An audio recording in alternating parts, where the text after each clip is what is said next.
Entre 1985 e 1987, a Volkswagen do Brasil lançou dois carros que marcaram para sempre o coração dos entusiastas. Em 1985, veio a versão mais brava de todas, o Passat GTS Pointer, aquela equipada com motor AP 1800 e seu épico comando 49G. 2 anos depois veio o Gol GTS, a evolução do Gol GT, o grande responsável por alavancar a imagem do Gol em todo o Brasil. Hoje, esses dois carros não só são dois colecionáveis valiosíssimos, como são verdadeiros ícones culturais da década de 80. 35 anos se passaram desde o primeiro GTS e hoje aqui no Salão Automóvel a gente está vendo o renascimento dessa sigla lendária. Vou apresentar para vocês o Polo GTS Concept e o Virtus GTS Concept. Aliás, pode desconsiderar esse nome Concept porque na coletiva de imprensa de hoje o presidente da Volkswagen no Brasil e da América Latina confirmou a produção desses dois carros aí. A gente vai apresentar os detalhes para vocês agora.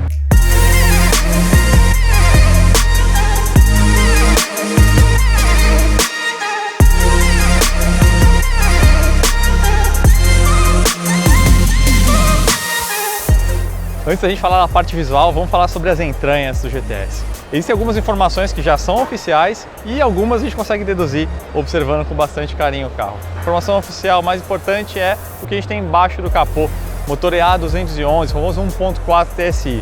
Ele representa uma configuração esportiva intermediária, entre o 1.0 TSI, que equipa toda a gama Polo vendida hoje no Brasil, e o 2.0 EA888, o famoso motor do nosso Golf GTI.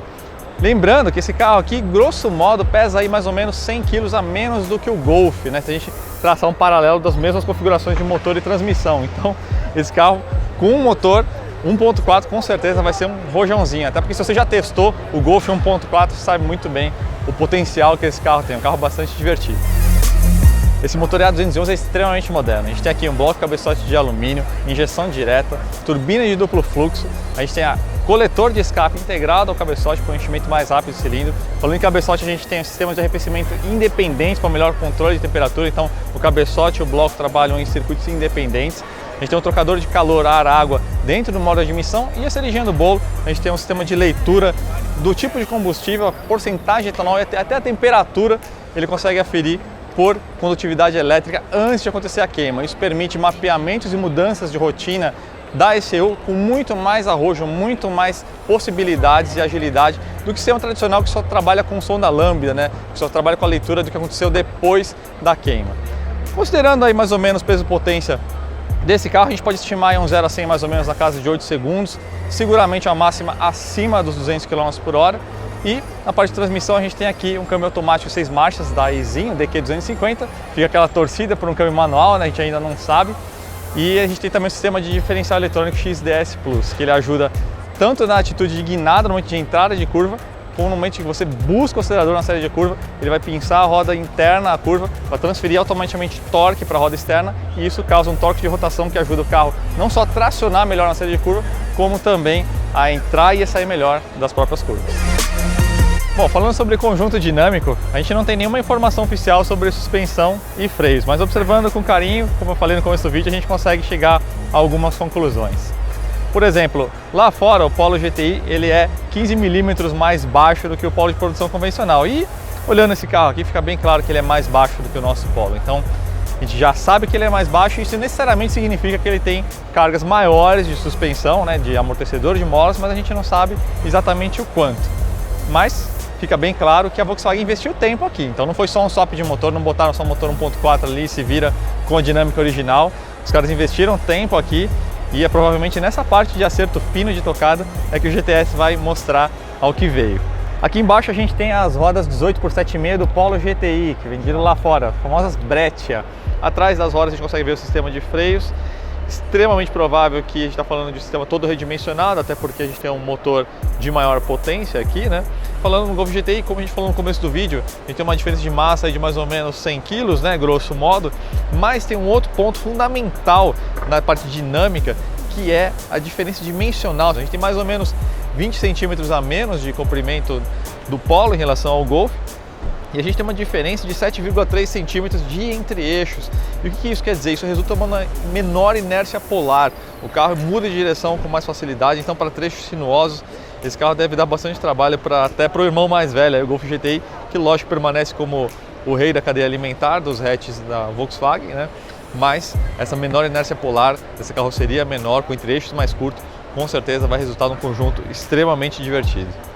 Partir de uma plataforma extremamente leve e o mais rígida possível é requisito essencial para qualquer esportivo, seja um hot hatch, seja um super esportivo. Essa informação já é bastante conhecida por todo mundo, mas é sempre bom lembrar.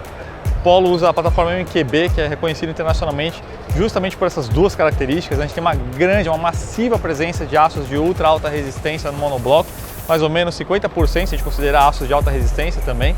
Isso permite o uso de chapas mais finas e com isso a gente tem uma redução de peso sem necessariamente a gente perder resistência. Rigidez da torção é outro ponto fundamental e aí entra a forma como essas chapas são unidas, né? A gente tem aqui soldas a laser com rápida oscilação de feixe e também o emprego de cola, de adesivos industriais na junção das chapas. E aqui a gente tem uma rigidez da torção na casa de 18.000 Nm por grau. Então a gente tem uma base bastante rígida para a suspensão trabalhar com total independência e não sofrer influências ou tanta influência da torção da própria estrutura do carro. Vamos falar finalmente sobre design externo então. Bom, a cor desse carro é o cinza Platinum, é muito interessante porque ela lembra bastante o cinza Plus que equipou o Golf GT e o Passat GTS, mais ou menos em meados dos anos 80, 85 mais ou menos, e ela realça bastante esses elementos, essa assinatura vermelha, né, esses frisos, né, tão difícil de aplicar lá no Passat Pointer GTS, e a gente realça com essa cor, esse contraste de cinza chumbo com o vermelho. A gente está olhando aqui a grade, vocês podem ver que a gente tem esses elementos de colmeia, nesse honeycomb, que também está presente no Golf GTI, então a gente tem na grade superior, na inferior e lá atrás também. Aliás, falando em grade inferior, notem como ela é inteiriça agora, né? Porque o Polo, originalmente, ela tem um elemento bipartido, né? A grade fica só ali no meio, os faróis auxiliares ficam ali isolados em elementos independentes. Aqui não, a gente tem uma boca transversal, que deixa o carro um pouco mais assentado, mais agressivo. Realmente um elemento de design bastante interessante. Se você é um entusiasta, você sabe muito bem que esses elementos todos aqui que a gente está vendo vieram do Polo GTI. Mas vale lembrar de uma coisa, o Virtus não existe lá fora, então eles fizeram, o pessoal aqui do design da Volkswagen no Brasil fez um projeto dimensionado, baseado no mesmo estilo, para ter a continuidade de design desse carro lá na traseira. Então a gente tem um lip, a gente tem uma pequena asa traseira, um spoiler, e bem como um lip, exatamente como esse daqui, acompanhando o para-choque traseiro lá no Virtus. Vamos dar uma olhadinha na cabine? Sem dúvida nenhuma, a grande assinatura aqui do interior do GTS está nos bancos. Notem esse desenho, esses ribs, essas costelas que tem aqui, né? Lembra para mim dois carros, os Recaro que equipavam os Gol GT e GTS e os 911 da década de 70 e 80. Eu não tenho a menor dúvida que os caras beberam muita água da própria história aqui para desenhar esses bancos aqui. Notem inclusive esse encosto inteiriço que também lembra a gente dos 911 antigos, né? Tá vendo esses apoios laterais, como são pronunciados? Eles são mais pronunciados, inclusive, do que o Polo GTI. Então os caras realmente de cola e trim capricharam aqui na proposta desse banco aqui. A densidade dessa espuma é maior do que a do assento de encosto, então realmente é um banco funcional, tá? Não é só estética não. Realmente aplausos, essa sem dúvida é a minha peça favorita de design aqui da cabine. A cabine de forma geral, ela tá toda escurecida, né? Então do teto, as colunas, e notem aqui que a gente tem um sistema de som da Beats, né, que dá um grave super pronunciado, super claro. Isso realmente colabora para essa experiência de um carro esportivo mais luxuoso, né? Então a gente tem uma cabine toda escura, arrematada aí com alguns elementos em vermelho, por exemplo aqui nas saídas de ventilação, em torno aqui do console, né, do câmbio, e nas costuras, né? Você vê aqui na manopla de câmbio, nos bancos, até nos tapetes e, lógico, no volante a gente também tem essas costuras. O painel, a gente tem aqui o Active Info Display, 10,25 polegadas, painel digital agora com a instrumentação toda na cor vermelha, e a gente tem aqui o Discover Media, um sistema muito bom de conectividade, inclusive com Android Auto, Apple CarPlay. Então a experiência aqui continua 100% completa. Essa dupla de conceitos deixou sem dúvida nenhuma todo mundo muito curioso, ainda mais depois que a produção foi confirmada, né? No mundo dos conceitos, as fabricantes geralmente seguem por dois caminhos. Um conceito que é totalmente um exercício de design, quase uma abstração, e um outro que já é um estudo de viabilidade, que é exatamente o que a gente está vendo aí. Esse carro já tem a produção confirmada, como a gente falou, e isso acendeu um monte de perguntas, né? Afinal, quando que ele vai ser lançado, quanto que ele vai custar, o que os caras fizeram afinal na suspensão, qual que é a diferença de carga, o que eles fizeram nos freios.